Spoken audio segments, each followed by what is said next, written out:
Hello everybody and happy October, aka the best fucking month of the year. The fall season is now in full effect and Halloween is drawing near. So for this year, I thought I might go ahead and review the Halloween movies as a way for me to get myself into the Halloween spirit and to give you, the viewer, something to look forward to. So, go ahead and sit back, grab yourself a bowl of some Count Chocula cereal along with some of those delicious Halloween sugar cookies. Oh, these cookies are amazing! And enjoy the review. Oh, these cookies are so good. The first Halloween film was released in the year 1978 and was directed by John Carpenter, who also did the music for the film. Now, before I continue onward, I just have to pause a moment and comment on the soundtrack. The musical score done by John Carpenter here is absolutely amazing. One of the best scores ever for a horror movie. The music is incredibly atmospheric and very suspenseful. So, if you have some spare time, and I really recommend that you do, check out the soundtrack, give it a listen, and yeah, it's amazing. Do yourself a favor, go ahead and check it out.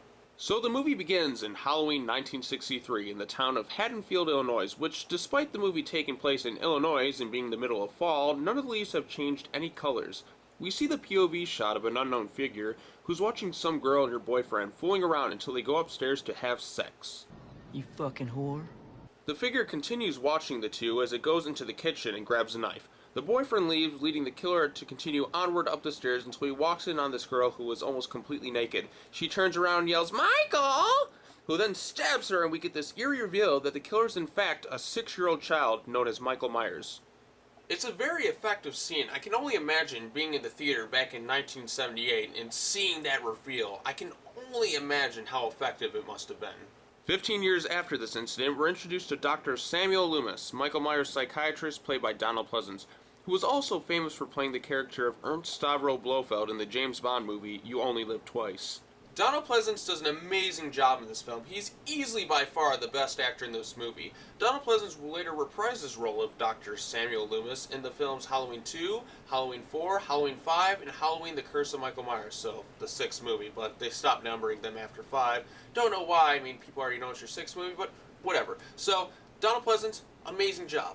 Probably my favorite scene in the entire movie is when he has to give his pure evil speech about Michael Myers. It really adds to the mystique and lore of Michael Myers and really makes him seem scarier, and a lot of that has to do with Donald Pleasence's delivery. You're entranced and awe, you're just shaken every time he gives a speech. Every time he's on screen, you can't take your eyes off him. Donald Pleasence is absolutely amazing in this film. Well, on his way back to Smith's Grove, where Michael Myers is being held, Myers escapes and steals a car and heads back home to Haddonfield to continue his killing spree, once again on the night of Halloween. From this point onward in the film, we have Dr. Loomis, who is on his way to Haddonfield to try and find and stop Michael Myers. But on the other hand, we have Michael Myers, who is out there stalking his victims.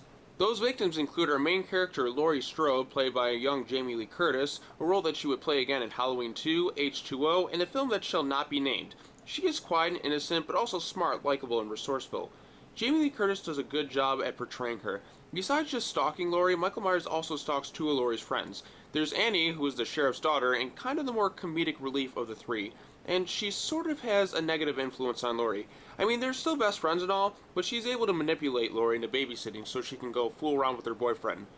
Then we have Linda, who is the ditzy one of the group. Oh, and by the way, she says the word totally like 50 times in this movie. And I'm not exaggerating here. Every other sentence she says the word totally at the end of it. Totally this, totally that, I'm totally silly, totally wiped out, totally this, totally that.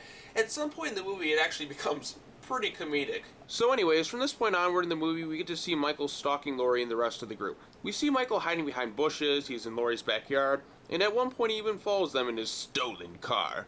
An interesting thing to note in this movie is that the mask that Michael wears is actually based on a William Shatner mask, which is actually kind of fitting when you think about it, because Michael is creeping on young women much like Captain Kirk does. Now, since I have to review a lot more movies in this series, I normally would go in more detail, but with this movie, I feel like it's not really necessary, and there's not too much to critique. I mean, there's small details here and there, but with this movie, it's a very solid film, so I'm just going to go ahead and talk about a few of my favorite highlights from the movie, and then just skip to the end. Okay, so here are a few of my favorite highlights. First we have Bob, the boyfriend of Linda, and his death. It's shot very well and is a very effective scene.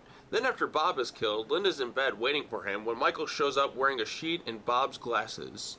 It's a very well crafted and effective scene because we, the audience, know that it's really Michael Myers under the sheet. We're just waiting for him to strike. After a few strange things start to happen involving her friends, Laurie goes and investigates the house where Michael had killed Bob, Linda, and Annie. What follows is an intense climax where Michael chases Laurie and we get some classic scenes, such as Michael attacking Laurie in the closet, when he sits up, and the finale where Loomis shoots Michael and he falls off the balcony, but surprise, he's nowhere to be found. It's an eerie finale that leaves a lasting impact to a very good movie. Sure, there are a few things to nitpick, such as some of the dialogue, and the fact that when Laurie is being chased during the climax, nobody in the entire fucking neighborhood comes out to help her. I mean, she's screaming at the top of her lungs. You'd think one neighbor would show up, but still, Halloween is a classic that is full of atmosphere, incredible music, and is just all around a very solid film. If you haven't seen this already, please do yourself a favor and check it out. Seriously, it's on Halloween every year. You can just probably find it on AMC. They air it every fucking Halloween. So, yeah, check it out. So that was my review of Halloween. It's a pretty amazing movie, and you should definitely check it out. So with that being said, be sure to come back next time as I take a look at the sequel, Halloween 2. Thank you all for watching, and have a good night.